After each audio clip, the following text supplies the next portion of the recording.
Bon matin tout le monde, comment ça va? Vous allez bien? Super. Fait que pour la fête des pères, il y a un set de ratchets pour tous les messieurs. Non, pour ceux qui sont comme yeah, il me manquait de ratchets, non, c'est une joke. Mais souvent, ce serait des fleurs pour les madames, tu sais. Tu sais, un bouquet de fleurs, ça fait plaisir à une femme. Un monsieur, recevoir un bouquet de fleurs, ça ne fait pas le même effet, mais recevoir un set de ratchets, c'est magique. Tu sais, ou un outil, là. Donc, ça me fait plaisir d'être avec vous ce matin. Et puis, David a prié, je vais prier aussi juste pour remettre mon propre cœur à Dieu et puis remettre nos cœurs aussi devant sa parole. Si on fait ça, Seigneur, à chaque semaine, c'est parce qu'on reconnaît qu'on est tes enfants et que c'est ta voix à toi qu'on doit entendre. On peut arriver ici ce matin, on peut avoir vécu toutes sortes de semaines. Certains étaient peut-être en vacances, ont pu se reposer, ont le cœur joyeux. D'autres ont pu vivre peut-être des tragédies ou des échecs ou toutes sortes de choses. Tu sais ce qui a pu se passer dans notre cœur, Seigneur. Mais on est tous là devant toi. Puis on te demande, Seigneur, de faire l'œuvre par ton esprit, de retirer les soucis de notre vie pour nous permettre de voir Jésus ce matin. Tu nous aimes d'un amour tellement profond. C'est ce que je veux que tu fasses, Seigneur, dans mon cœur pendant que que je prêche ta parole et dans le cœur de tous ceux qui entendent ce matin. Que tu nous permettes d'entendre la voix de Jésus, le bon berger, notre Sauveur. Relève nos têtes, redonne-nous la joie, amplifie notre joie si on l'avait déjà. Seigneur, fais de nous des disciples qui vont marcher toute leur vie à la suite de Jésus et à son image, jusqu'à ce qu'on se présente enfin devant toi, Seigneur. Ce jour-là où on va te voir avec nos yeux, face à face, on veut entendre « Entre dans ma présence, bon et fidèle serviteur ». On te le demande, Jésus, pour que ton nom soit glorifié ici à Saint-Jérôme, dans toutes les Laurentides, tout au travers de notre vie. Amen. Alors, on est dans la série « Occupé » qui a été commencée il y a quelques semaines. Et puis, c'est le fun parce que c'est des gens qui sont occupés qui l'enseignent. Donc, quelque part, ça permet d'avoir une vraie touche. Si vous avez vos Bibles, je vous demanderai de tourner dans l'Évangile de Matthieu, au chapitre 11. C'est un verset qui est bien connu. Ce ne sera pas nécessairement le verset sur lequel je vais enseigner. Je n'enseignerai pas systématiquement sur un verset aujourd'hui. Mais je vais faire sortir un thème important qui est supporté par plusieurs endroits dans les Écritures. Mais je veux lire ce passage-là juste au début parce que je pense qu'il nous met dans le bain par rapport à l'attitude de cœur dans laquelle on doit servir Dieu. J'ai intitulé mon message de ce matin « Lentement mais sûrement ». OK? Vous allez comprendre pourquoi. Donc, Matthieu 11, les versets 28 à 30. Vous le connaissez, je suis persuadé, la majorité d'entre vous. « Venez à moi, vous tous qui êtes fatigués et chargés, et je vous donnerai du repos. Prenez mon joug sur vous et recevez mes instructions, car je suis doux et humble de cœur, et vous trouverez du repos pour vos âmes. Car mon joug est doux et mon fardeau est léger. » Quand la vie est très occupée, quand on a besoin d'élever une famille, quand on a besoin de travailler, quand on a besoin de payer l'hypothèque, quand on a besoin de se rendre à l'église le dimanche, de faire les louanges, par exemple, ou d'être à l'accueil, et puis quand on a des amis ou des parents qu'on continue de visiter, de prendre soin, on peut facilement se sentir comme ceux qui sont fatigués et chargés et qui ont besoin de repos. Et puis c'est difficile à un moment donné d'arriver à couper dans des choses qui ont toute l'air essentielles. Et puis, on peut servir Dieu avec un cœur qui est lourd. Et puis Jésus nous appelle en nous disant « Venez à moi, vous tous, qui êtes fatigués et chargés. » Ce que je veux pour vous, c'est du repos. Mais ça, c'est quelque chose qui m'a souvent fasciné à propos de ce passage-là, c'est que, quand Jésus dit « Venez à moi, vous tous qui êtes fatigués et chargés, je vous donnerai du repos », il me semble que pour moi, la solution, c'est clair. Enlève le fardeau, Seigneur. Enlève le joug. Vous savez, c'est quoi un joug, hein? Si vous ne le savez pas, c'est sur un bœuf, quand il était dans le champ, ça c'est avant les moissonneuses-batteuses, puis les tracteurs qui faisaient le travail dans les champs, c'était un bœuf qui était en avant, et puis qui avait sur lui quelque chose sur ses épaules qui était lourd, et c'est ce qui faisait qu'il tirait en arrière la charrue, ou en quelque sorte, qu'est-ce qui fendait la terre. Donc, il tirait très fort, c'était très difficile. Et souvent, ce joug-là, il pouvait être double. C'est-à-dire qu'il y avait deux bœufs qui tiraient la charrette. Donc, c'est à ça que Jésus fait référence. Quand tu travailles à la sueur de ton front et puis que tu tires fort, fort, fort et que tu es fatigué, Jésus dit, venez à moi si vous êtes fatigué, chargé, je vais vous donner du repos. Donc, encore une fois, je m'imaginais, bon, mais c'est comme si Jésus, la solution, c'est qu'il va enlever le fardeau, il va enlever le joug. Mais non, ce que Jésus dit, c'est, prenez sur vous mon joug et mon fardeau. Seigneur, il me semblait qu'il fallait que tu l'enlèves, le fardeau. Ah non, il dit, remplacez le fardeau de la vie par le fardeau que je porte avec vous. C'est vraiment ça, la chose. C'est-à-dire qu'il y a un bœuf à droite puis un bœuf à gauche. Et puis Jésus nous propose de porter un fardeau, mais c'est son fardeau qui est doux et léger. Et ça implique plein de choses dans nos vies. Et puis aujourd'hui, ce que je souhaite faire, c'est vraiment vous parler, puis je vais vous parler aussi par expérience dans ma propre vie, de comment, avec un cœur qui veut servir Dieu, de toutes ses forces, on peut se brûler. On peut manquer l'objectif de servir Dieu de différentes manières. Vous pouvez juste décider que vous n'en avez rien à faire et puis que ce n'est pas important pour vous. C'est comme si vous avez une voiture dans le garage et puis c'est la voiture de Dieu puis il veut que vous vous en serviez. OK? Mais ça reste dans le garage, ça ne sert pas pour Dieu. Ça, c'est la façon la plus simple de voir la chose. Mais une fois que vous avez décidé de dire « je veux vraiment que cette auto-là serve à Dieu », mais si le diable n'a pas réussi à vous neutraliser, on pourrait dire, par l'inactivité, en vous laissant chez vous à rien faire, bien, sa deuxième stratégie, c'est qu'il va vous brûler en vous faisant aller trop vite. Fait que là, vous décidez de rouler sur l'autoroute, là, mais rouler à 300 km/h, même si vous avez une Ferrari, ce n'est pas bon pour un moteur à un moment donné. L'objectif, ce n'est pas d'aller vite, l'objectif, c'est d'aller loin. C'est d'aller lentement, mais sûrement. Donc, il y a un équilibre qu'il faut trouver, puis cet équilibre-là, souvent, on va le juger par comment on se sent à l'intérieur. Est-ce qu'on porte un fardeau? Est-ce que les choses qu'on faisait et qui étaient légères au départ quand Dieu nous a parlé, tout d'un coup deviennent lourdes? Il n'y a plus rien dans lequel on trouve une satisfaction. On dirait que tout finit par nous écœurer. Peut-être qu'on a un signal qu'on est en train de se brûler. Donc, ça, c'est un passage qui revient toujours dans mon cœur et qui est toujours un guide. Il faut que je me rappelle que c'est normal, c'est Jésus qui l'a dit, qu'il faut que je ressente son fardeau doux et léger. Et que quand je commence à faire de la boucane un peu, il faut que je coupe, même dans les choses spirituelles qui ont l'air importantes, parce qu'il faut que je retrouve le repos pour aller loin. Donc, aujourd'hui, on va commencer donc par établir les bonnes fondations. OK? La chose qu'il faut comprendre pour commencer, puis Jésus dit ici encore une fois de remplacer un fardeau qui était celui, on pourrait dire, de l'indépendance. Notre vie, avant de venir à Jésus, on considérait que c'était notre propre vie. OK, je m'appartiens. Quand je viens à Jésus, je réalise que j'appartiens à Jésus, je ne m'appartiens plus à moi maintenant. Donc, ce qu'on doit comprendre pour commencer, c'est que notre vie ne nous appartient pas. C'est une illusion, la liberté. OK? Ce que je veux dire ici, c'est qu'on n'était pas libre avant de venir à Christ. On était esclave du péché. Pas juste esclave des manifestations du péché dans nos vies, mais esclave de la continuité du péché, qui était le fait qu'on était séparés de Dieu puis on s'en allait loin de Dieu pour toute l'éternité. On n'était pas libres. Fait que quand les gens pensent qu'ils sont libres dans le monde, non, ils sont esclaves de la séparation avec Dieu. Ils sont esclaves de ce que le péché va faire, ultimement, de les conduire devant un Dieu qui va les juger. Fait qu'on n'était pas libres quand on est venu à Jésus. Quand on vient à lui, on devient libre, mais de le servir. Pas libre d'être indépendant. On devient libre de pouvoir enfin le servir comme on a été créé pour le faire. Et ça, c'est ce qui va apporter toute la satisfaction à l'intérieur des personnes que Dieu a créées pour lui. Donc, pour bien comprendre ici, de gérer sa vie comme il faut comprendre qu'on gère notre vie en tant que disciple de Christ qui lui appartiennent. On est à lui.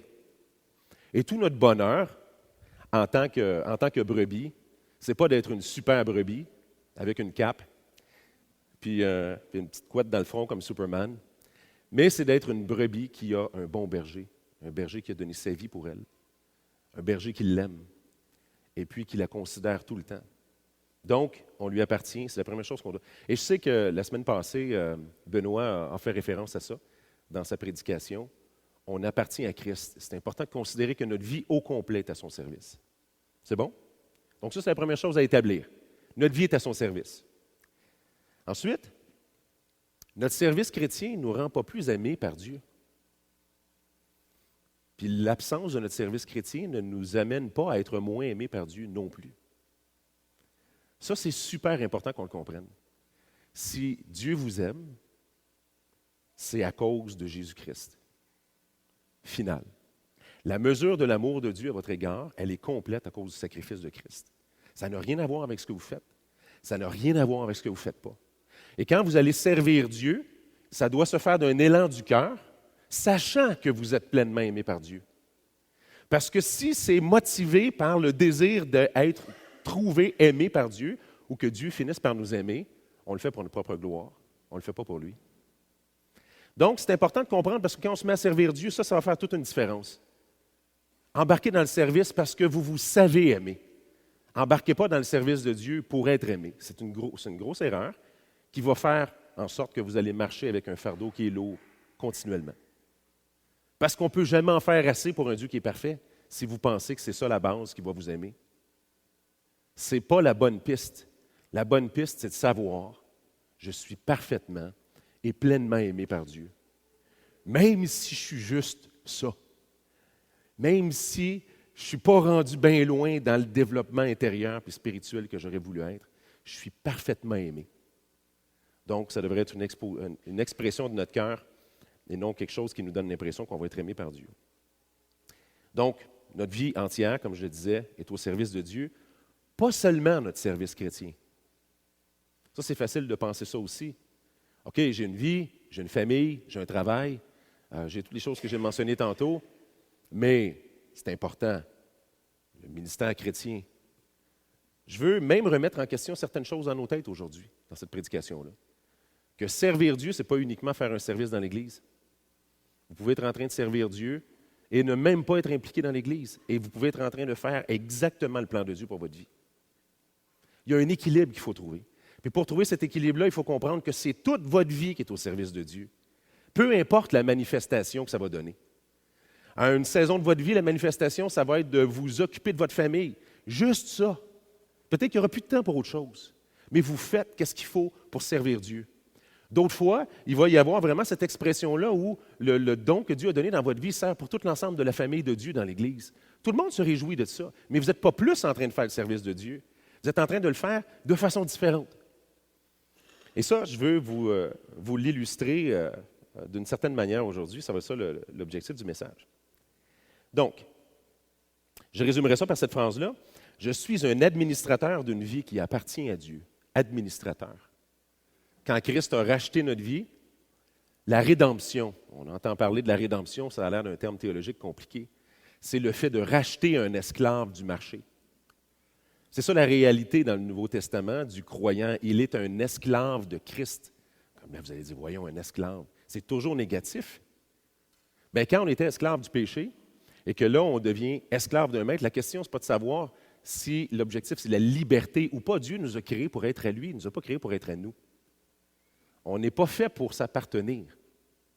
Donc, quand on devient un esclave de Christ, on devient esclave de quelqu'un qui est un maître, qui a donné sa vie, encore une fois. Donc maintenant, c'est comme s'il vous redonne cette vie-là que vous pensiez qui était à vous, en disant, elle est à moi, je l'ai rachetée, je l'ai payée. Le prix, ça a été mon propre sang. J'en suis propriétaire. Mais tu en es le gestionnaire. Imaginez que quand vous donnez votre vie à Jésus, il arrive physiquement la même réalité qui se produit théologiquement. OK? C'est-à-dire que théologiquement, c'est que vous venez à Jésus, puis Jésus dit, celui qui veut conserver sa vie va la perdre.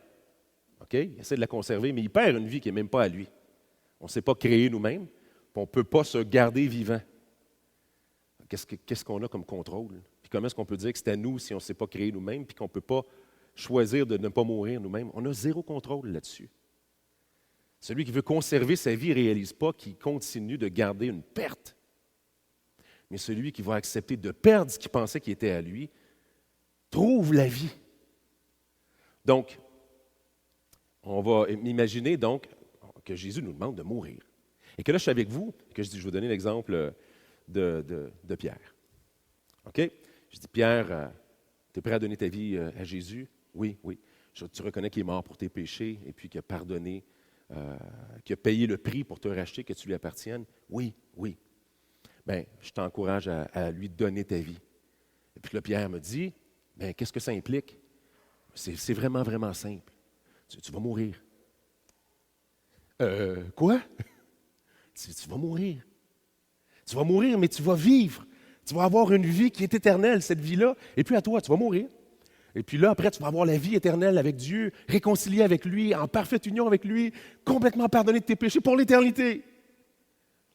Mais tu vas vraiment mourir, là. On prépare l'enterrement, là, tu meurs. OK, j'imagine que là, ça vous amènerait à vous poser une certaine question. Et que là, Pierre est tellement convaincu de la vie éternelle qu'il la veut, qu'on prie ensemble. Et puis Pierre donne sa vie à Jésus, pouf, il meurt. OK? L'histoire, heureusement, finit mieux que ça. Pierre se retrouve dans la présence de Dieu. Imaginez Pierre se retrouver devant le Jésus crucifié, voir les marques de ses clous dans ses mains, la marque dans son côté de la lance, et voir Jésus qui le serre dans ses bras et qui dit, « Tout est accompli, tout est fini. Il n'y a plus d'autre réalité que celle-là. Maintenant, toi et moi, on est unis pour l'éternité. Tu es à moi. » Et puis, imaginez là, l'extase. Ça, en passant, ça va nous arriver pour vrai un jour. C'est-à-dire pas de mourir en donnant notre vie à Jésus, mais d'être en présence de Jésus. Imaginez l'euphorie de faire comme, mais tu te rends compte du deal que je viens de faire? Moi qui pensais avoir une vie là, là, on comprend tout. Mais que là, après, Jésus met la main sur Pierre et il dit, tu sais, regarde en bas. Tu vois le corps qui est par terre, là, ça c'était toi. OK? Mais j'ai une mission pour toi. Tu vas retourner dedans, mais maintenant, c'est ma vie. Je l'ai racheté. C'est à moi. Retourne dedans, OK? Et puis, fais connaître à tout le monde l'amour que j'ai pour eux. Réconcilie le monde. Fais-leur connaître la vie éternelle que tu connais. Fais-leur savoir ce que tu sais à propos de moi. Avouez quand même que on serait convaincu et convaincant. Pas vrai? Mais c'est ça qui se passe théologiquement. Donc, même si on ne meurt pas, puis heureusement, ça serait quand même assez traumatisant de prier pour quelqu'un qui tombe mort à côté de toi puis qui se relève après ça en résurrection. Une chance pour ce bout-là. Mais il faut apprendre que c'est ça qui s'est passé théologiquement. Ce que je pensais qui était à moi n'est plus à moi. Maintenant, c'est à Christ. Et moi, je suis le gestionnaire d'une vie qui s'est rachetée. Et tout ce que je veux, c'est que le maximum de fruits a été produit pour lui quand je vais me présenter devant lui. Vous comprenez? C'est ça l'attitude. Et là, pendant que vous êtes en train de servir Dieu, dans son amour, il s'attend à ce que vous le fassiez avec du repos. Parce qu'il aurait pu être un dur maître. Il aurait pu vous dire, OK, regarde, voici la liste des charges, là, OK? Puis il faut que tu sois rentable. Extrêmement rentable. Ça a coûté cher à te racheter. T'es mieux de faire 60 buts par saison. OK? Ce n'est pas une transaction de hockey. Ça ne se passe pas comme ça. Notre maître veut qu'on ait du repos. Il veut qu'on trouve un équilibre dans notre vie. Et vous allez voir, donc, tout ça. Donc, je suis un administrateur d'une vie qui appartient à Dieu. Dans un élan d'amour, je désire de tout mon cœur que toute ma vie soit utile à son royaume et contribue à sa gloire. Maintenant, on va aller à la première slide. Je vous ai fait une illustration pour encadrer un petit peu l'idée que je voulais vous amener aujourd'hui. Ma vie est comme une voiture de compagnie qui m'est confiée. Vous savez, c'est quoi une voiture de compagnie? Si vous travaillez pour un employeur, puis que, par exemple, vous livrez des paquets ou quelque chose comme ça, vous avez la voiture, vous revenez le soir chez vous avec la voiture et tout, mais la voiture appartient à la compagnie, pas à vous. OK? Donc, dans l'illustration, ma vie est comme une voiture de compagnie qui m'est confiée. Elle n'est pas à moi. J'en ai rien qu'une en passant. J'en ai rien qu'une pour ma vie. Mais elle m'est confiée. Je veux que mon maître s'en serve pour tirer le maximum pour sa gloire. La qualité ou la quantité de ce que Dieu pourra faire avec ma vie dépend de ma façon d'entretenir et d'utiliser la voiture qu'il m'a confiée. OK? Donc, je le répète. Ma vie est comme une voiture de compagnie qui m'est confiée. Je veux que mon maître s'en serve pour tirer le maximum pour sa gloire. Maintenant, la quantité ou la qualité de ce que je vais faire pour lui, avec ma vie, dépend de ma façon d'entretenir et d'utiliser la voiture qu'il m'a confiée. Là, on va revenir point par point avec les différentes étapes de ça. Premièrement, ma vie est comme une voiture de compagnie qui m'est confiée. Pour ajouter à la dynamique dont on a parlé, j'ai quelques passages pour vous. Dans 1 Corinthiens chapitre 6, versets 19 et 20, l'apôtre Paul nous dit, « Ne savez-vous pas que votre corps est le temple du Saint-Esprit qui habite en vous, que vous avez reçu de Dieu et que vous ne vous appartenez point à vous-même, car vous avez été rachetés à un grand prix. Glorifiez donc Dieu dans votre corps et dans votre esprit qui appartiennent à Dieu. » OK? Donc, c'est pas moi qui est en train de vous dire que votre vie appartient à Dieu, qu'elle ne nous appartient plus, là. C'est vraiment l'enseignement du Nouveau Testament. Il y a Paul qui dit dans Galates, chapitre 2, verset 20 aussi, « J'ai été crucifié avec Christ. » Ça veut dire, je suis mort avec Christ. Et si je vis maintenant, ce n'est plus moi qui vis, c'est Christ qui vit en moi. Et si je vis dans la chair, maintenant, puisque je continue de vivre dans ce corps-là, qui maintenant m'est confié, et si je vis maintenant dans la chair, je vis dans la foi au Fils de Dieu qui m'a aimé et qui s'est livré lui-même pour moi. OK? Donc ça, c'est le premier point important à considérer. Toute ma vie appartient à Dieu. Mais quand toute ma vie appartient à Dieu, tout ce qui est dedans appartient à Dieu. Et Dieu veut s'en servir pour sa gloire. Ensuite, on a une responsabilité. Parce qu'un jour, on va se présenter devant notre maître. Comme je disais tantôt, on va entendre un jour, peut-être, bon et fidèle serviteur. En passant, dans 2 Corinthiens, chapitre 5, verset 10, Paul dit « Car nous devons tous comparaître devant le tribunal de Christ, afin que chacun reçoive selon le bien ou le mal qu'il aura fait, étant dans son corps. » Le tribunal de Christ, c'est vraiment une parenthèse importante à comprendre. Le tribunal de Christ, il y a juste des croyants qui sont devant le tribunal de Christ. Ce n'est pas la même chose que le tribunal du grand trône blanc. Le tribunal du grand trône blanc, dans Apocalypse 20, il n'y a que des incroyants qui y font face. Au tribunal du grand trône blanc, chacun est jugé selon ses œuvres pour la gradation de la condamnation qu'ils vont avoir pour l'éternité. Aucun croyant qui a connu la nouvelle naissance ne se trouve au tribunal du grand trône blanc. Pour les chrétiens qui ont connu une nouvelle naissance, le tribunal, c'est le tribunal de Christ. Là où chacun, en fonction de ses œuvres, ici, selon le bien ou le mal qu'il aura fait dans son corps, vont recevoir une récompense. Le tribunal de Christ est la dispensation des récompenses qui ont été données. On n'entre pas au tribunal de Christ par nos œuvres. À cause de l'œuvre de Christ, on est au tribunal de Christ. Mais ensuite, il y a des œuvres préparées d'avance, qu'il a préparées pour nous, et qui donnent lieu ensuite à des récompenses. En ce sens-là, si on va tous être égaux au ciel, on va tous l'être au niveau de la dignité. On est tous là sur la base de l'œuvre de Christ. Mais il y a des récompenses que certains ont qui sont plus nombreuses que d'autres. Et ça, c'est en lien avec l'administration ensuite de notre vie. Donc ça aussi, c'est important de le savoir, parce que pendant qu'on est en train de planifier notre vie, on veut planifier pour lui être agréable. On veut entendre « bon et fidèle serviteur ». Encore une fois, vous l'avez bien compris, je veux que vous le compreniez. Ça n'a pas rapport avec bon serviteur égale je te laisse entrer au ciel, puis mauvais serviteur égale je te laisse pas rentrer au ciel. Vous entrez au ciel si vous avez placé votre confiance en Christ et que vous êtes devenu une nouvelle créature par la nouvelle naissance. Si vous êtes né de nouveau, vous ne pouvez plus aller ailleurs que là. Mais quand vous allez vous présenter devant lui, certains vont avoir des récompenses qui sont plus nombreuses que d'autres. Donc, c'est important de le savoir. Tandis qu'on embarque dans notre voiture, on sait que c'est une destination finale. C'est ça la destination finale. Au terme de notre vie, on arrive là. On est devant le tribunal de Christ. C'est la chose qu'on attend et on l'anticipe. On n'a pas peur. Au contraire, c'est le moment où on entre dans la présence de Dieu, définitivement pour l'éternité. Mais on l'anticipe en disant, Seigneur, plus encore, pour être franc avec vous, ce n'est pas nécessairement les cadeaux qui me stimulent dans la vie. Dans le sens que, on dirait que c'est abstrait dans ma tête les récompenses qu'on va avoir dans la présence de Dieu. J'ai de la misère à faire du sens de ça dans ma tête. Ce n'est pas stimulant pour moi, autrement dit. C'est comme abstrait. Ce qui me stimule, c'est de me présenter devant celui qui a donné sa vie pour moi et puis de lui dire, voici ce que j'ai fait avec la vie que tu m'as laissée ensuite. Ce que je veux, là, c'est déposer à ses pieds. C'est ça qui me motive dans la vie. C'est dire, voici toutes les personnes en qui tu as pu agir au travers de ma vie. Voici l'administration de ma vie, mon maître. Voici l'expression de mon amour. Ça, c'est ce que je te donne et qui dure pour l'éternité. Ça, c'est comme mes fleurs que j'apporte. Ça, c'est ce que je transporte avec moi quand je le rencontre face à face. Mais ça demande une certaine quantité de gestion.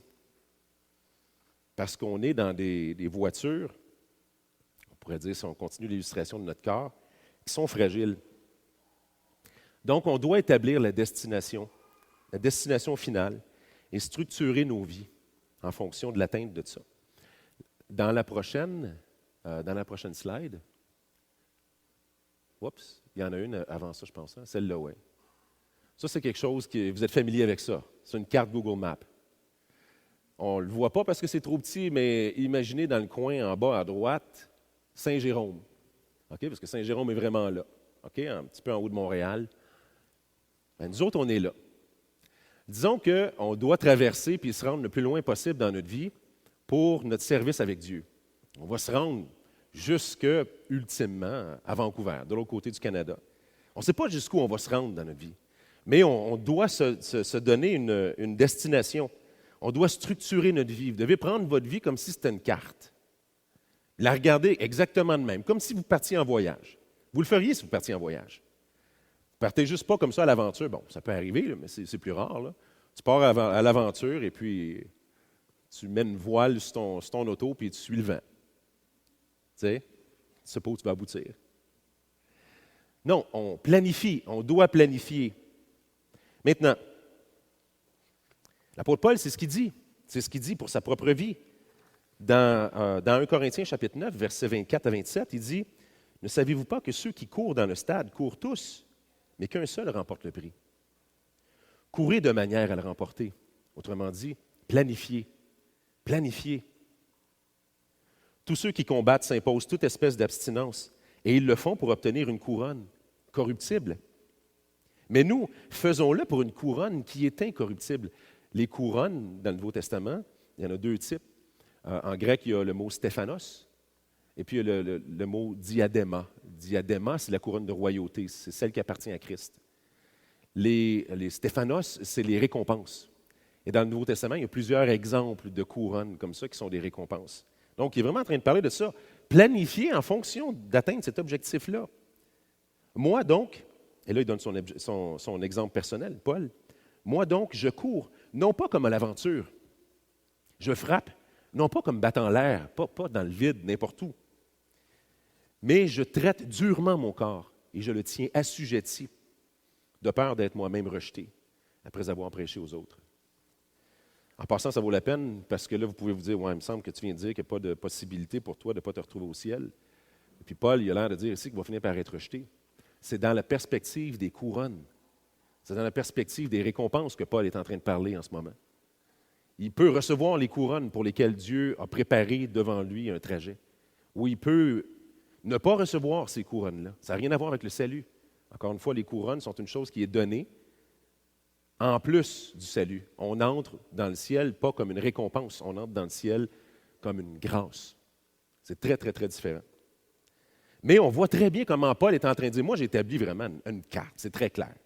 OK? Je veux me rendre le plus loin possible.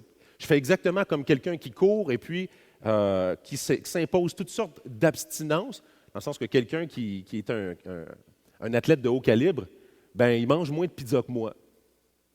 Hein? Mais quand il court, il n'a pas le restant de la pizza comme moi. Tu sais? C'est des choix que ces personnes le font. Donc, là, ça me rappelle qu'il va falloir que je fasse un choix de manger moins de pizza. Là, mais l'idée, c'est qu'on fait des plans en fonction d'une chose qui est extrêmement importante pour nous. Donc, c'est important de planifier. C'est important de planifier. Il y a beaucoup de jeunes familles ici. Il y a beaucoup il y a d'autres familles qui ont plus d'expérience dans la vie. Vous pouvez faire des plans dans toutes les saisons de vos vies. Que ce soit au début de votre vie avec vos enfants, que ce soit comme nous, par exemple, dans un temps où on a des petits-enfants, on planifie notre vie pareil pour que tout ce qui reste soit le plus utile à Dieu, avec les forces que Dieu nous donne. Donc, ensuite, Paul va aussi dire dans Philippiens chapitre 3, versets 12 à 14, « Ce n'est pas que j'ai déjà remporté le prix ou que j'ai déjà atteint la perfection. » Il est assez clair là-dessus. C'est pas fini. Non? Mais je cours pour tâcher à le saisir, puisque moi aussi j'ai été appelé par Jésus-Christ. Donc, on voit vraiment la source de sa motivation. J'ai été appelé par Jésus-Christ. Je veux l'atteindre. Je veux atteindre cet objectif-là de servir Dieu. Donc, frère, je ne pense pas l'avoir saisi, mais je fais une chose, oubliant tout ce qui est en arrière et me portant vers tout ce qui est en avant, je cours vers le but pour remporter le prix de la vocation céleste de Dieu en Jésus-Christ. Donc, comprenez ce point-là? Il est important. Vous avez une carte. On va travailler sur notre carte. Le prochain point? La prochaine slide? OK. Donc, le premier point, c'était déterminer... attends une seconde. Établir la destination finale. Ensuite, déterminer les livrables. Ça, je trouve ça intéressant. Quand j'étais en train de chercher cette illustration-là, c'est les attentes du maître. Je trouvais que c'était intéressant parce que ce que je veux vous faire comprendre ici, c'est que votre auto, qui est une auto de compagnie, quand vous faites votre destination, vous allez traverser le Canada, vous voulez vous rendre le plus loin que vous pouvez, bien, vous avez une tâche. Dieu vous a donné une auto de compagnie avec un but. Dans l'auto, vous transportez des choses. Il y a des choses qui font partie de votre marche avec Dieu et qui font partie de l'attente de Dieu et qui font partie du service de Dieu. Votre mariage fait partie du service de Dieu. Travailler sur votre mariage, passer du temps ensemble et faire tout ça, c'est servir Dieu. Ce n'est pas quelque chose de futile. Il y a le service chrétien, ça c'est hyper spirituel, puis il y a ces choses humaines-là. Non, tout appartient à Dieu, tout est la gloire de Dieu.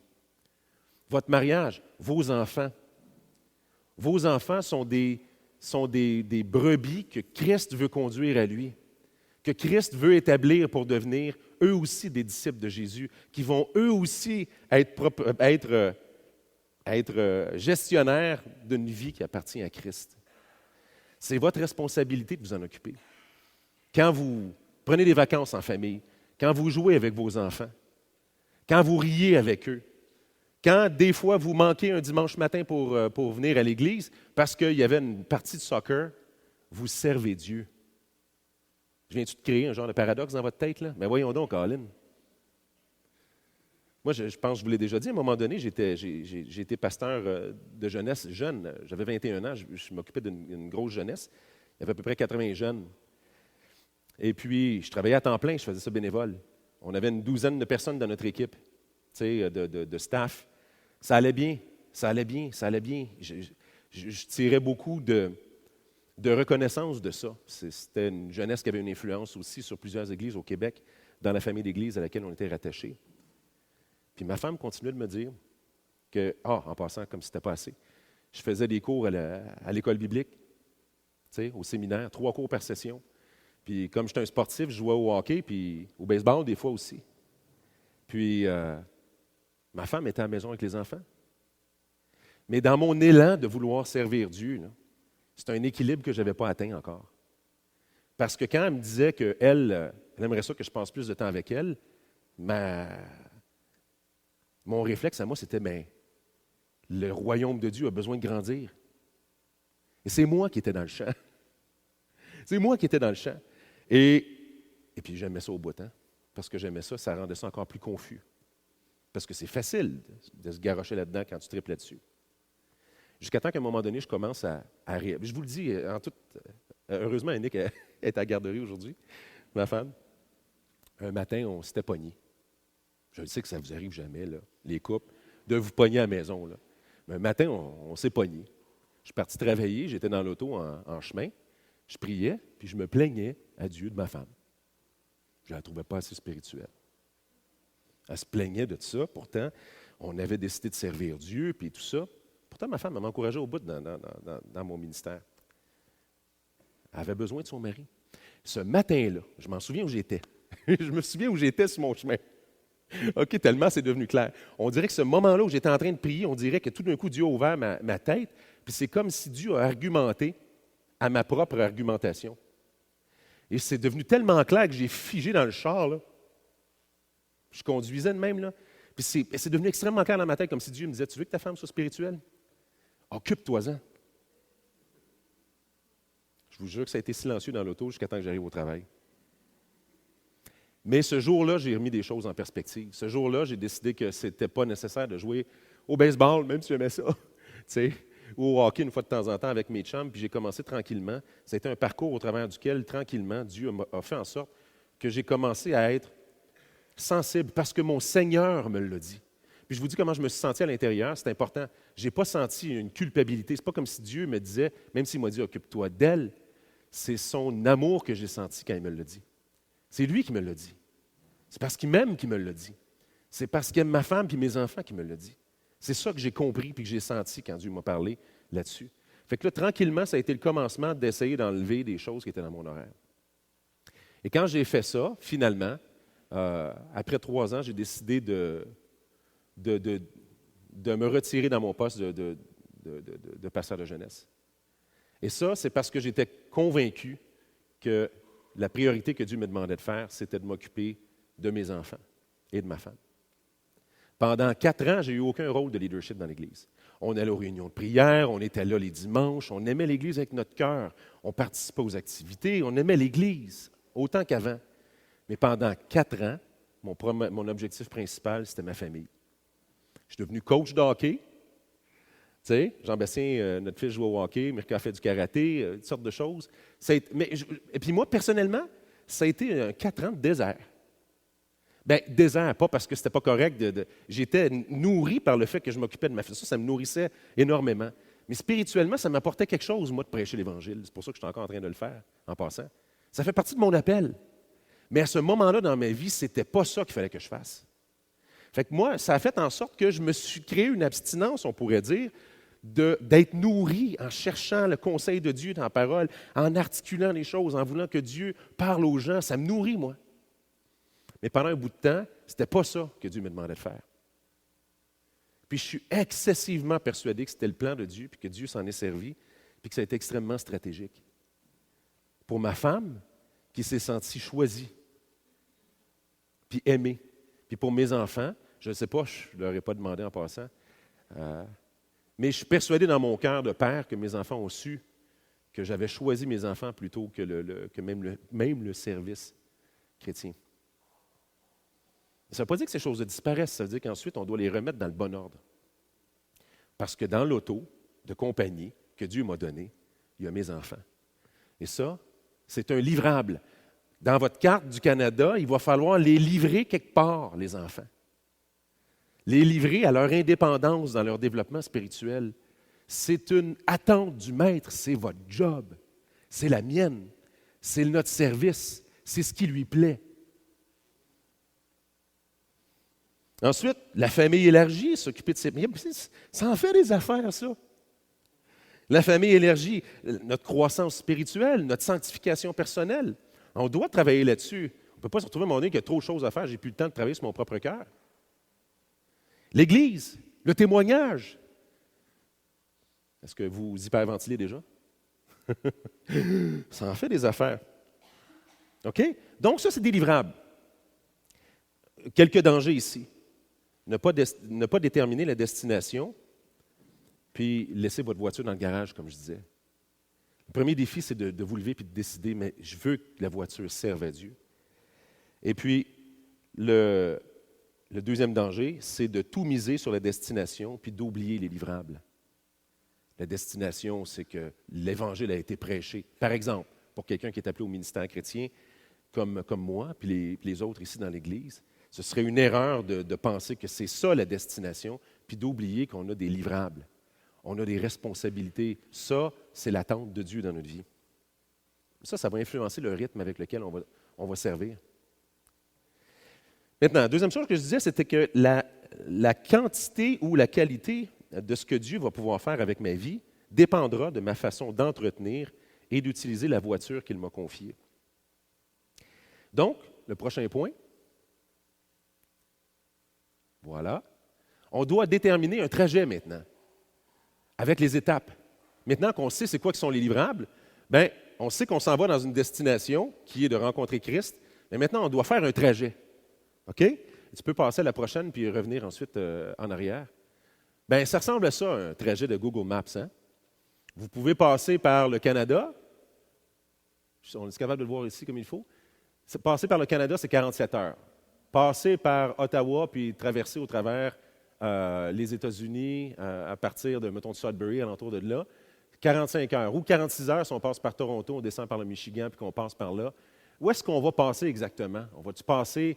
Ça va déterminer un trajet différent. Ça va donner des défis différents. Ça va donner une réalité qui est différente. Mais ça atteint le même objectif. Donc, on fait un trajet en fonction des livrables qu'on a besoin de faire, en fonction de la réalité qu'on a. La réalité qu'il y a dans votre vie, elle est la réalité que Dieu a voulu et qui a permis dans votre vie. C'est avec ça que vous allez le servir. Donc, on fait un plan. Maintenant qu'on a décidé qu'on était pour se servir de l'auto de Dieu, maintenant, tu peux revenir en arrière, s'il te plaît. Maintenant qu'on a déterminé les livrables puis les attentes de Dieu, maintenant, on détermine un trajet puis les étapes. Donc, les étapes, vous allez les faire en fonction des livrables. Il faut que j'aille livrer la responsabilité ou la tâche de mes enfants. Bien, je pars dans une certaine direction pour avoir atteint cet objectif-là. C'était un objectif. OK? Ou encore en fonction du temps. Je n'ai pas 320 ans, là. On n'est pas Mathusalem, nous autres, là. Fait qu'on a un temps limité. Je ne peux pas tout faire ce qui aurait été souhaitable. Je vais devoir faire des choix. Mais je vais faire mon trajet en fonction d'une compréhension claire que je veux que ça serve à Dieu et que je veux être fidèle dans tous les livrables que Dieu m'a demandé de faire. Ensuite, prochain point. On va faire un plan logistique. Vous ne partez pas avec juste une grappe de bananes. OK? On fait un plan logistique. La durée moyenne de route par jour. Vous pouvez décider que vous avez 80 ans et que vous allez rouler 22 heures sur 24. Je peux vous dire que dans un an, vous n'allez plus rouler pantoute. Hein? Il faut dormir dans la vie. Il faut dormir dans la vie. Ça a l'air con, dit de même, hein? Mais c'est bien, bien, bien important. Si vous ne dormez plus, il n'y a plus rien qui marche. La durée moyenne. Combien d'heures on roule dans une journée dans les objectifs? Parce qu'on a besoin de s'arrêter pour se reposer. Le repos puis l'exercice, ça, ce n'est pas juste dormir, c'est aussi qu'il y a un temps où il faut que je fasse du Netflix. Moi, ça arrive dans ma vie qu'il faut que je sois foiré dans mon sofa avec une coulisse de bave, avec le cerveau off. Ça me prend ça pour bien fonctionner, une fois de temps en temps. Si quelqu'un me regardait et qu'il disait « Ah, tu es le serviteur de Dieu », il pourrait essayer de faire un résumé de ma vie à partir de ça. La réalité, c'est que ça ne résume pas ma vie, mais ça en fait partie. J'ai besoin de ça. J'ai besoin de vacances. J'ai déjà entendu quelqu'un qui disait à un moment donné, « Des vacances, moi, j'en prendrai quand le diable en prendra. » Pour vrai, au début de ma vie chrétienne, c'est une des choses que j'avais entendues jeune dans ma vie. Puis j'étais comme, « Wow, le gars, il est craqué. Tu sais, moi, je veux que ma vie soit aussi entière pour Christ que ça. » Puis à bien y penser, je ne suis pas capable, moi, je suis pas capable de faire ça, de ne pas prendre de repos puis de ne pas prendre de congé. Je ne suis pas capable. Donc, il faut que tu entretiennes la voiture. La voiture, bien, si tu ne fais pas de changement d'huile une fois de temps en temps, si tu ne fais pas réparer quelques affaires une fois de temps en temps, bien, ta voiture, elle ne se rendra pas là où elle était supposée se rendre non plus. Ça, c'est des temps où tu peux te dire, mais voyons, on est en train de rien faire. On est au garage. Pensez à ça, je vous lance une idée, j'y ai déjà pensé, puis ça... Imaginez l'apôtre Paul, un des croyants qui a été le plus influent dans le développement du christianisme, là, dans l'histoire de l'Église, si ce n'est pas le plus influent. Paul, une machine. Il a décidé, lui, de s'imposer plein de choses. Dans 1 Corinthiens chapitre 7, il dit qu'il a même choisi d'être célibataire, même s'il n'est pas obligé de l'être, parce qu'il veut qu'il n'y ait pas d'autre livrable que celui de faire connaître Christ jusqu'aux extrémités de la terre. Si quelqu'un décide de planifier de même, c'est un bon plan. Mais s'il y a une famille, il faut qu'il s'en occupe. Paul, la machine qui s'en va et qui implante des églises partout, qui est à l'origine du mouvement du christianisme, vraiment, là, dans le 1er siècle. Paul a été en prison pendant des années, des fois. Paul en prison pendant 2 ans. Moi, je me suis demandé, pendant que je suis en train de lire ça, je parlais à Dieu, j'étais comme, Seigneur, qu'est-ce que tu faisais? Laisse courir, tu veux dire, c'est un cheval de course, là. Laisse-les courir. Non, mais je pense à toi, là, en disant ça, Seigneur, tu comprends? C'est à toi que je pense, là. Laisse-les courir. Mais Dieu a permis qu'ils soient en prison. Et pendant qu'il est en prison, parce qu'il est pogné et qu'il ne peut plus rien faire, il est probablement tourmenté par l'idée que toutes ces églises-là ou tous ces gens-là n'entendent pas l'Évangile pendant qu'il est là. C'est sûr que Paul y a pensé. Fait que là, qu'est-ce qu'il fait? Il écrit aux églises qu'il a implantées. Et puis là, il leur parle de son cœur. Puis là, je veux que vous sachiez que Paul n'a aucune façon de savoir que ce qu'il est en train d'écrire va devenir le Nouveau Testament pour l'histoire de l'Église. Il a écrit 2 tiers du Nouveau Testament. Pourquoi? Parce que Paul, comme la première génération des croyants, attendaient tous de leur vivant le retour de Christ. Pour eux, il n'existe pas cette réalité-là de 2000 ans d'Église. Pour eux, Christ revient. L'objectif de Paul, c'était de faire connaître l'Évangile à tout ce qui respire avant que Christ revienne à la fin de leur génération. Paul est mort à l'entour de 56. Jésus avait dit, toutes ces choses seront accomplies. Cette génération ne pensera pas que toutes ces choses soient accomplies. Une génération, c'est 40 ans. Jésus a dit ça dans les alentours de 30. Donc, il s'attendait à ce que ça arrive dans les alentours de 70, que Jésus revienne maximum dans 70. Il y a eu la destruction de Jérusalem, finalement. C'était la première étape dont Jésus parlait. Nous, on le comprend. Mais pour eux, il n'y a aucune manière de savoir ça. Fait que Paul, là, lui, là, il n'est pas en train d'écrire le Nouveau Testament. Il est en train de racheter du temps qu'il a l'impression qu'il a été perdu parce qu'il est au garage. Mais pas Dieu. Parce que Dieu, il savait en tabarnouche qu'est-ce qu'il est en train de faire. Dieu est en train de nous parler à nous pour les générations suivantes. Dieu avait un plan que Paul n'a jamais compris pendant son pèlerinage sur terre. Rendu de l'autre côté, je suis persuadé que Dieu il a fait comme une petite bine sur l'épaule et il dit « Check, qu'est-ce que je faisais quand tu étais en prison? »« Oh, mon petit coquin! » « Oh, c'est ça que tu faisais dire que je pensais que je perdais mon temps. » On ne perd jamais notre temps. On doit s'arrêter. Quand des fois on s'arrête nous-mêmes, c'est une chose. D'autres fois, c'est Dieu qui nous arrête. Puis quand Dieu nous arrête, on ne comprend pas pourquoi. On est dans un brouillard, on ne voit plus rien, on ne comprend plus rien. Et puis, c'est le plan de Dieu. Et puis ça, moi, d'avoir besoin d'entretenir l'auto et tout ça, c'est une chose que j'ai compris en 2019. Je ne sais toujours pas encore si j'ai fait un burn-out ou si j'ai vraiment frôlé le burn-out. Ça fait vraiment partie de ma vie. Je n'ai pas fait une dépression. Un burn-out, en passant, c'est un épuisement spirituel. Ou un épuisement tout court. Tu sais, moi, j'avais toujours eu plein de plans dans ma tête et puis plein d'énergie. J'étais motivé par le ministère dans lequel je travaillais. Tout allait bien dans ma tête. Mais j'ai toujours eu tant d'énergie dans mon corps qu'il y avait de plans dans ma tête.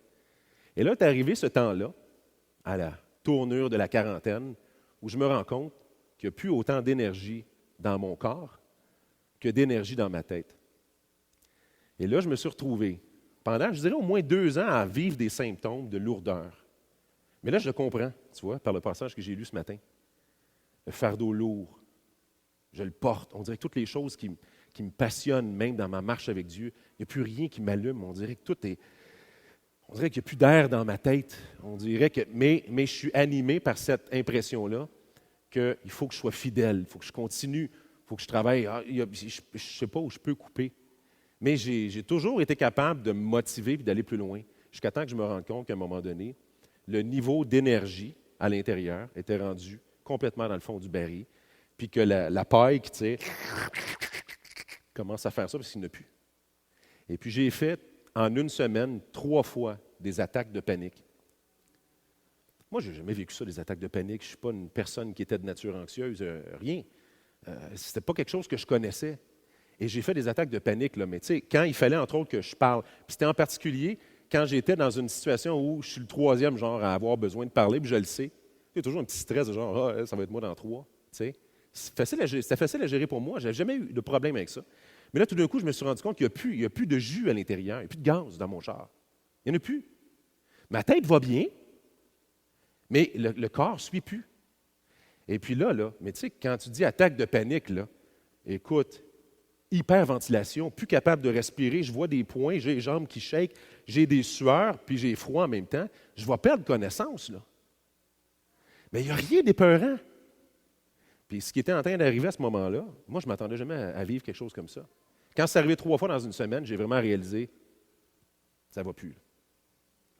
Et là, j'ai parlé à 2 médecins. 2 médecins. Durant la semaine, j'ai parlé à 2 médecins. Et puis, les 2 m'ont dit la même chose. Ils ont dit, ça, c'est les lumières qui allument dans le dash, puis si tu n'arrêtes pas ton avion, il écrase. Puis une en particulier m'a dit, malheureusement, la majorité des gens écrasent parce qu'ils ne sont pas capables d'arrêter. Et là, j'ai vraiment eu l'impression dans ma vie, parce que moi, parler devant le monde, ça fait partie de ma vocation. ça a fait que là, j'avais une anticipation, entre autres, d'avoir peur. Là, j'avais peur d'avoir peur. Puis j'ai développé des troubles anxieux que je n'avais pas. Tu sais? Et heureusement, ça s'est replacé. Les crises de panique ont comme cessé d'arriver ou arrivent très peu maintenant, mais c'est encore une chose que je traîne, un petit peu comme quelqu'un qui court puis qui a une cassure quelque part qui ne s'est jamais remis comme il faut. Mais quand j'ai réalisé ça en 2019, j'ai vraiment pris des vacances pendant l'été de façon drastique, puis je ne pensais même pas être capable de faire ça. J'ai vraiment pris par la foi le wake-up call de Dieu qui était comme en train de me dire, je te le dis là, si tu ne t'arrêtes pas maintenant, tu vas crasher. Et si je te le dis maintenant, c'est parce que je ne veux pas que tu crashes. Et puis, oui, mais Seigneur, comment je fais? Tu me fais confiance que c'est moi qui s'occupe du bateau, que ce n'est pas toi qui s'en occupe. Que tu sois là ou que tu ne sois pas là, mon œuvre continue. J'ai été obligé d'arrêter. Puis quand j'ai arrêté pendant mon été, j'ai pris 4 semaines de vacances. Je n'avais jamais fait ça. Shame on me, pour vrai. Il n'y a jamais personne qui m'a empêché de prendre 4 semaines de vacances l'été. Mais peut-être bien que la phrase du monsieur, je prendrai les vacances quand le diable prendra des vacances, peut-être que c'était encore un peu dans ma tête. Et là, bon, tranquillement, je me suis remis de ça. Ça a pris quand même plusieurs mois où c'est revenu. Mais après, j'ai quand même gardé, comme par exemple, même, je vous le dis en toute vulnérabilité, venir prêcher le dimanche, moi, c'était une chose, même à l'école, je n'avais pas de misère à faire des exposés oraux. Tu sais, ça a toujours été une force, je n'ai jamais eu de problème avec ça. Ça a toujours. Et là, c'est une chose que j'anticipe un danger dans ma tête. Ce n'est pas moi qui anticipe un danger, je n'ai pas peur. Mais mon cerveau a identifié une chose qui était dangereuse, de laquelle, par l'anxiété, il essaie de se protéger. Ça fait en sorte que je vis une réalité maintenant fragilisée par rapport à ce que j'étais avant. Ça ne change pas. Peut-être que vous ne l'aviez jamais remarqué, puis de toute manière, je pense qu'il n'y a jamais eu de problème quand je parlais devant vous et tout. Mais des fois, je stresse pendant une couple de jours. Puis je n'étais pas comme ça avant. Mais c'est comme si j'avais manqué d'huile dans mon char. Il fallait que je m'arrête pour faire des entretiens, je ne l'ai pas fait. Heureusement, le moteur n'a pas sauté. Et puis, je continue d'avancer, puis ça fait partie de la réalité fragilisée de ma vie, que dans mon service avec Dieu, maintenant, j'opère avec les choses qui restent. Mais ce qui est devenu extrêmement clair dans ma tête, c'est que ça ne se reproduira plus jamais, jamais. Maintenant, dès que je sens un symptôme, là, que je commence à être fatigué et que le fardeau devient lourd à nouveau, il faut que je m'arrête. Je le fais parce que j'ai expérimenté que je ne peux pas me permettre de brûler mon moteur. Je veux me rendre à destination. Donc, ce que j'essaie de vous dire au travers de tout ça ici, faire un plan logistique, le danger de ne pas faire de plan logistique, c'est d'aller trop vite puis de brûler votre moteur. Ce que je veux vous dire, c'est que vous avez la bénédiction de Dieu pour vous occuper de toutes les choses qu'il a mis dans votre vie en priorité. La priorité, que c'est les choses spirituelles, c'est un mensonge. Votre vie est spirituelle. Votre vie appartient à Christ. Vous avez la liberté d'investir tout ce qu'il faut. David dit une chose, j'aime bien la formulation que David dit, David, dans le fond là-bas. David dit souvent qu'à l'Église, on priorise la relation avant l'implication. La relation avec Jésus est plus importante que vous vous impliquez dans l'Église. Remarquez que je ne serais peut-être pas un bon vendeur pour vous dire aujourd'hui, hey, on a besoin de monde pour nos ministères à l'Église. Hein? Ça ne serait pas vendeur comme pitch. Mais oui, c'est vendeur comme pitch. Parce que quand vous êtes reposé, quand vous avez le repos de Dieu et que Dieu remplit votre cœur, c'est le débordement de votre cœur qui donne lieu ensuite à l'implication dans l'Église. C'est de ça qu'on a besoin. C'est ça qui parle au monde. Ce n'est pas juste d'être dans un activisme à l'Église. Donc, votre vie, elle est sanctifiée, elle est le plan de Dieu. Votre vie, elle est ce que Dieu veut pour vous. Vous avez la liberté de travailler sur les livrables avec tout le repos dont vous avez besoin. Et ensuite, prenez des vacances. Reposez-vous. Investissez du temps dans vos enfants. Allez à la ronde, tu comprends? Faites des choses où il n'y a pas d'autre objectif que d'être avec votre mari, votre femme, avec vos enfants, avec votre père, votre mère qui a besoin d'accompagnement ou quelqu'un dans l'Église ou quelque chose comme ça. Et ça, c'est important. Je disais que le thème de ma prédication aujourd'hui, c'était « lentement mais sûrement ». L'objectif est trop important pour aller vite. Ce qui est important, c'est d'aller bien tout le long de notre vie. Donc, j'espère que ça vous a parlé aujourd'hui. C'était un thème pour lequel j'avais particulièrement, on pourrait dire que ça, tu sais, vraiment ma vie a eu besoin d'être gérée de même et continue d'être gérée de cette manière-là. Tu sais, c'est vraiment notre fardeau le plus important quand on vous prêche l'Évangile, c'est vraiment de vous voir vous développer à l'image de Christ, en profondeur, en maturité, en solidité. Ce n'est pas d'aller vite, c'est d'aller bien, c'est d'aller loin, longtemps, lentement, mais sûrement. On va prier.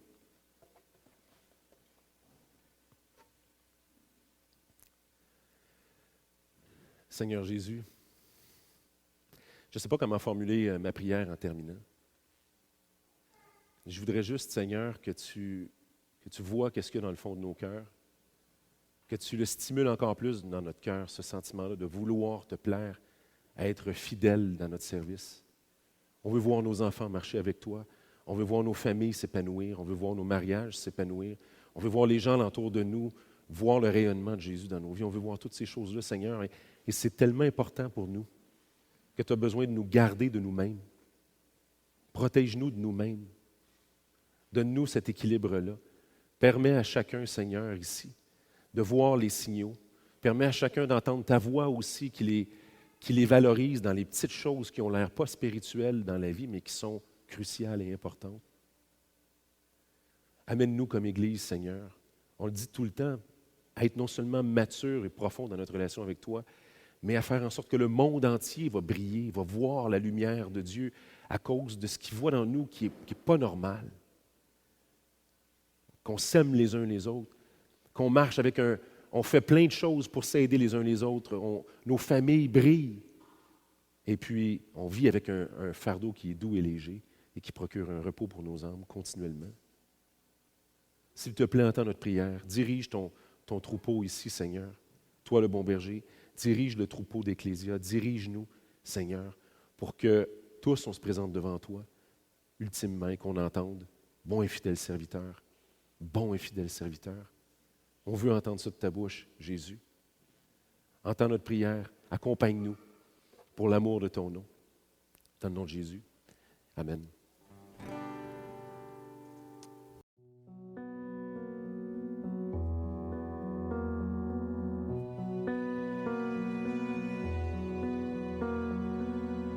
En toi les humbles sont bénis, en toi les faibles sont affermis, les cœurs brisés tu rétablis, donnant la vie. C'est ta